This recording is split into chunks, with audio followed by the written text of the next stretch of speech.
અમે April 2024માં Canada ગયા હતા.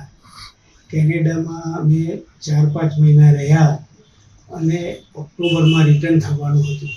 પરંતુ 17 ઓગસ્ટે મને પેટમાં અને પગમાં સોજા ખૂબ જ આવી ગયા, જેથી મને પેટમાં દુખાવો થતો હતો.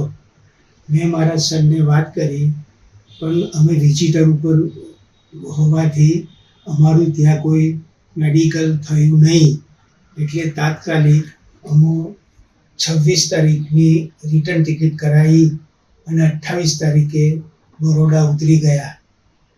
બરોડા ઉતર્યા પછી અમોએ ડૉક્ટર આમલિયા, બધે પાણી ભરાયેલા હતા, એટલે ડૉક્ટર આમલિયાના હોસ્પિટલ ગયા. એમની હોસ્પિટલમાં પણ પાણી હતું.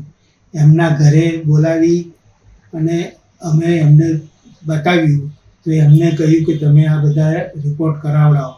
એટલે છાતીનો અને બ્લડના એ બધા રિપોર્ટ કરાવડાયા.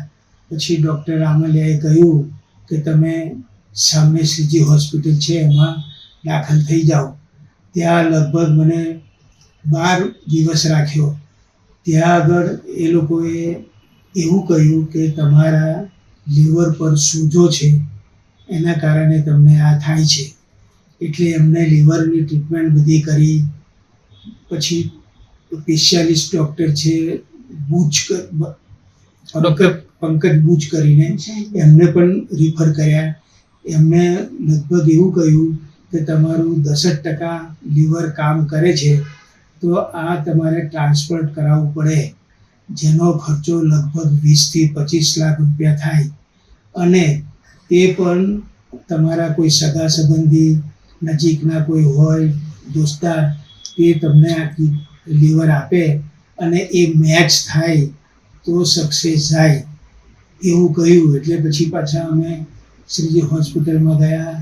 પ્રશાંત સાહેબ બધું જોયું. પછી અમને પણ 12 દિવસ પછી અમને રજા આપી દીધી અને કહ્યું કે તમે દવા ચાલુ રાખો અને ઘેર રહો.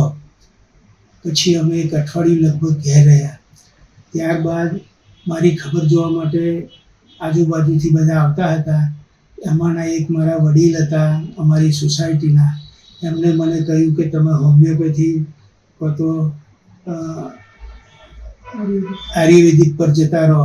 એટલે પછી મેં ડૉક્ટર ઘનશ્યામભાઈ, જે અમારા સંબંધી છે, એમની પાસે આવ્યો અને એમને મને ટ્રીટમેન્ટ કરી. લગભગ 1 મહિનાની અંદર મારા પેટના અને પગના તમામ સોજા ઉતરી ગયા અને પાણી નીકળી ગયું. આજે હું હરતો ફરતો થઈ ગયો છું. એકલો મારી જાતે ઘરમાં ફરું છું, કમ્પાઉન્ડમાં ફરું છું. જ્યારે પહેલાં મારાથી ઊભા પણ નહોતું થવાતું. 2 જણ પકડીને મને ઊભો કરે, ચલાવે તો જ ચલાતું હતું. પણ અત્યારે હું ખૂબ જ સ્વસ્થ છું અને અત્યારે મારી દવા ચાલુ છે. કિડનીની તકલીફ હતી? હા, હલો. પછી એ લીવરના હિસાબે ડૉક્ટર ઘનશ્યામ પટેલે બધું રિપોર્ટ કરાવડાયા. એમાં બધા ફંક્શન ઉપર અસર થઈ છે એની. હાર્ટ ઉપર બી અસર થઈ છે, લીવર પર તો હતી જ, કિડની પર બી અસર થઈ છે, મૂત્રાશય પર બી થઈ છે. એની બધી દવાઓ, પેન્ક્રિયાસની બી અસર થઈ છે. ગોલ બ્લેડર પર પણ અસર થઈ છે, કિડની પર પણ અસર થઈ છે. આ બધી દવાઓ એમને કરી. એને બધું અત્યારે લગભગ નોર્મલ થવા આવ્યું છે. પ્રોસ્ટેટ પણ વધી ગયું. પોસ્ટેટ પણ વધી ગયું હતું.